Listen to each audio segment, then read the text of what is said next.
अहम खबर है, आपको बताएं कि नैब कराची ने बड़ी कार्रवाई करते हुए धाबेजी में 435 एकड़ सरकारी अराजी वागुजार करवा ली है। नैब के मुताबिक जारी दस्तावेजात की बुनियाद पर लीज में गैर कानूनी तोसी की गई है, जिससे सरकारी ज़मीन की मालियत 2 अरब 61 करोड़ रुपए बनती है। और ये भी बताया जा रहा है कि मुलविस अफराद के खिलाफ इंक्वायरी जारी है। मजीद बात करेंगे, इन्वेस्टिगेटिव जर्नलिस्ट हमें ज्वाइन करें हमारे इजहार सोमरो साहब। इजहार साहब, बताएगा इस हवाले से क्या डिटेल्स हैं?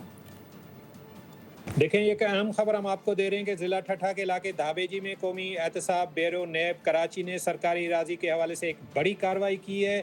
नैब कराची के मुताबिक कुछ निजी कंपनियों ने गैर कानूनी तौर पर सरकारी ज़मीन पर कब्ज़ा किया था। इस हवाले से नैब इंक्वायरी के दौरान 435 एकड़ कीमती सरकारी ज़मीन की निशानदेही हुई, जिसकी मालियत तकरीबन 2 अरब 61 करोड़ रुपए है। नैब के मुताबिक मज़कूरा अराज़ी की लीज़ में जाली दस्तावेजात की बुनियाद पर गैर कानूनी तोसी की गई थी।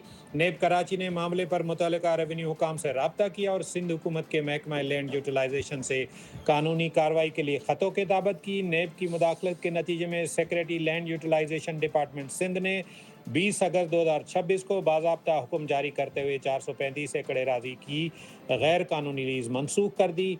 हुक्म के बाद मज़कूरा ज़मीन दोबारा हुकूमत सिंध की तहवील में वापस आ गई है और अब ये अराजी हर किस्म के बोझ और दावे से आज़ाद करार दी गई है। नैब कराची ने अपने बयान में कहा है कि इदारा कौमी और अवामी असासों के तहफ़्फ़ुज़, गैर कानूनी कब्ज़ों और बदअनवानी के खिलाफ कार्रवाई और कानून के जी, मुताबिक एहतसाब के लिए ठीक पुरज़म है। है। नैब कराची ने बड़ी कार्रवाई करते हुए धाबेजी में 435 एकड़ सरकारी अराजी वागुजार करा ली है। इजहार सोमरो, बहुत शुक्रिया आपका।